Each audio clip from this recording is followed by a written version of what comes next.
ভালো না পানিটা ভালোই আছে নতুন মোবাইল যে আরে আমারটা নতুন 1 বছর এটা হচ্ছে সুন্দর ফার্স্ট প্রথম এটা আমার 1 বছর এটা সমাগত না পারবে কিন্তু কবে রাখলাম ভক্ত কৃষ্ণ ভক্ত ভক্তমণ্ডলী মায়েরা রয়েছে সর্বাগ্রে ইএমআই নিছে 22,000 আমাদের এই কীর্তন জগতের ক্ষেত্র সম্প্রদায়ের তরফ হতে আমাদের অন্তরের অন্তর্নিহিত শ্রদ্ধাঞ্জলি অনন্ত গুণী বৈষ্ণবের পাদ পদ্মে নিতাই গৌর হরি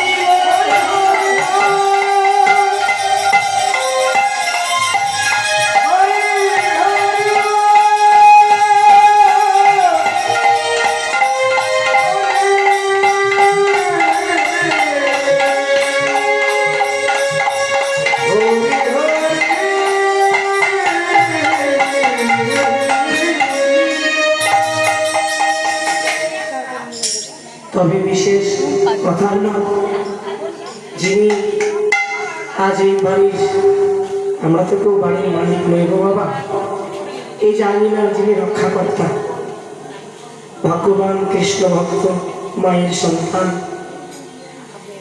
তার ঐকান্তিক ইচ্ছা নিজ আঙিনায় ভক্তের পদধূলি রেখে ভক্তের সেবা প্রভুর প্রসাদকে ভগবন্তে প্রসাদ তার আগে দুটো কৃষ্ণের কথা দুটো কৃষ্ণ কথা হরি কথা শুনে এই প্রাণীর আনন্দ পেয়ে দেহের জ্বালা জ্বালিয়ে ভক্তের চরণ ধরে অঙ্গে মাখা তবে কৃষ্ণ নাম কৃষ্ণ কথা শুনলে এই দেহের জ্বালা জ্বলে যায় তাই না বাবা কি বাবা কৃষ্ণ নামে দেহের জ্বালা জমায় না ঠিক জয় শাস্ত্রে বলেছে এ জগতে কোনো ভাগ্যবান কোনো ভাগ্যবতী যদি মনের ময়লা মুছে দিয়ে একজন কৃষ্ণ ভক্তের বদলে কৃষ্ণ নাম শুনতে শোনার মতো শুনতে পারে তবে তার দেহের জ্বালা জুড়িয়ে যায় তবে কৃষ্ণ নাম কৃষ্ণ কথা নিয়ে দাঁড়িয়েছি গো মা আমি তো কৃষ্ণ হিন্দু ভজনবিহীন সাধনবিহীন তবু আপনাদের সম্মুখে সে দাঁড়িয়েছে দুটো কৃষ্ণ কথা বলার জন্য এই পথে কে এনেছে আমার কীর্তন জগতের গুরু শ্রী খুশিমল সিকদার আমাকে অবহেলা করে উনি স্বর্গরাজ্যে চলে গেছেন তবু একটি সুন্দর পথে সন্ধান দিয়ে গেছে সাধুগুরু বৈষ্ণবের বাজার এই বাজারে যদি কোনোদিন ভক্তের কৃপা হয় ভক্তের আশীর্বাদ হয় আপনাদের কৃপায় দুটো কৃষ্ণ কথা আপনাদের সম্মুখে তুলে ধরব তবে এই মায়াময় সংসারে পড়ে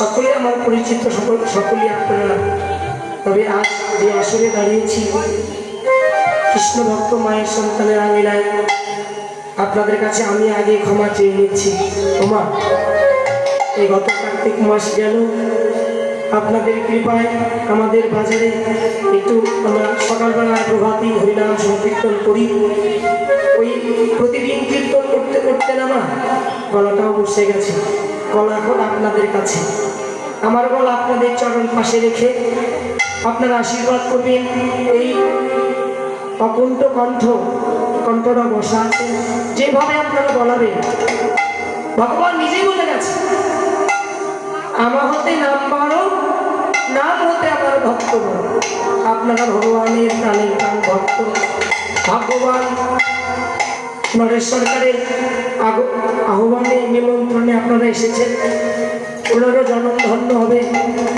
যদি আপনারা কৃপা করে প্রভুকে জানিয়ে রাখেন উনি যে ভগবানের কাছে যে আশা আকাঙ্ক্ষা করে ভক্তের আসর লাগিয়েছে আপনারাও আশীর্বাদ করবেন যেন উনি যে আশা নিয়ে এই ভক্তের বাজার লাগাচ্ছেন যেন ভগবান তার মনোবাসনা কানায় কানায় পূর্ণ করে দেয়।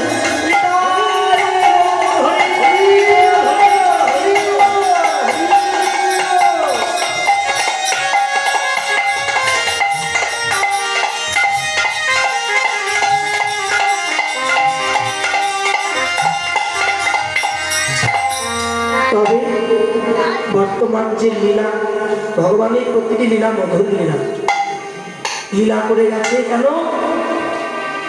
জগৎ জীবকে শিক্ষা দেওয়ার জন্য, আমাদের কলির জীবকে পথে আনবে বলে ভগবান নিজেই অবতীর্ণ হয়ে কাঙাল বেশ ধারণ করে লীলার মাধ্যমে জীব শিক্ষা দিয়ে গেছেন।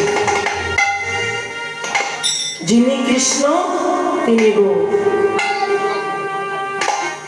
ভগবান কলির জীবকে পথে আনবে বলে ভগবান যুগে যুগে লীলা করে গেছে। সত্য যুগে যারা ছিল তাদের কি হয়েছিল? সত্য, ত্রেতা, দাপর 3 যুগ চলে গেছে। এই 3 যুগে যারা ছিল তাদের কি হয়েছে? তারা যাগ, যজ্ঞ, তপস্যা করে ভবসিন্ধু পাড়ি দিয়ে চলে গেছে, তাই না বাবা? সত্য, ত্রেতা, দাপর 3 যুগ চলে গেছে। 3 যুগে যারা ছিল তাদের কি হয়েছে? তাদের শক্তি ছিল যাগ, যজ্ঞ, তপস্যা করে ভগবানের চরণ পেয়ে তাদের যুগ চলে গেছে। আমরা কলির জীব সংসার করে আমাদের দিন চলে যাচ্ছে। তাই ভগবান কি করলেন? নিজেই অবতীর্ণ হয়ে কলির জীবকে পথে আনবে বলে নিজে আচরণ ধর্ম জগৎকে শেখায়। তাই বর্তমান যে লীলা, মধ্যাহ্নকালীন লীলা, অনেকটা পিছিয়ে পড়েছি আমাদের, যাই হোক একটু সময়ে অনেকটা পিছনে চলছি। মধ্যাহ্নকালীন লীলা, যে লীলা আজ বাড়ির যিনি কর্তা আদেশ দিয়েছেন ছোট ছোট সন্তানরা একটু আনন্দ করবে সূর্য পূজা, সেই সূর্য পূজা মাথায় নিয়ে দাঁড়িয়েছে। আপনারা কৃপা করে যে পথে নেবেন সেই পথে আমি চলব। তবে মধ্যাহ্নকালীন লীলা, গৌর হরি আমার, যিনি কৃষ্ণ তিনি গৌর। শিক্ষার জন্য ভগবান কি করলেন? আজ মধুময় নবদ্বীপে প্রভু আমার নিজে আজ ধর্ম জগৎকে শেখায়।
দিবা মধ্যাহ্ন সময়ে সুরধনী গঙ্গার কোলে আমার প্রাণের প্রাণ গৌরহরি ভাবাবেশে ভাবাবিষ্ট হয়ে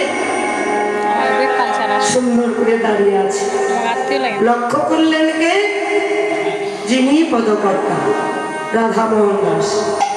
তিনি ওই সোনার গৌর দর্শন করে পদ লিপিবদ্ধ করলেন। এমন রূপ নিয়ে গৌরী আমার দাঁড়িয়ে আছে, সেই রূপের মাধুরী তিনি ভাবযোগ্য দেহ নিয়ে পদ লিপিবদ্ধ করলেন। হেমশ্রী অতি গোড়া সুমধুর হাসধরা জগজনার নয়নে আনন্দ। পদ লিখলেন হেমশ্রী অতি গোড়া। কি লিখলেন? হেমশ্রী। হেম হেম অর্থাৎ হচ্ছে সোনা। ওই গৌর হরি রূপের সঙ্গে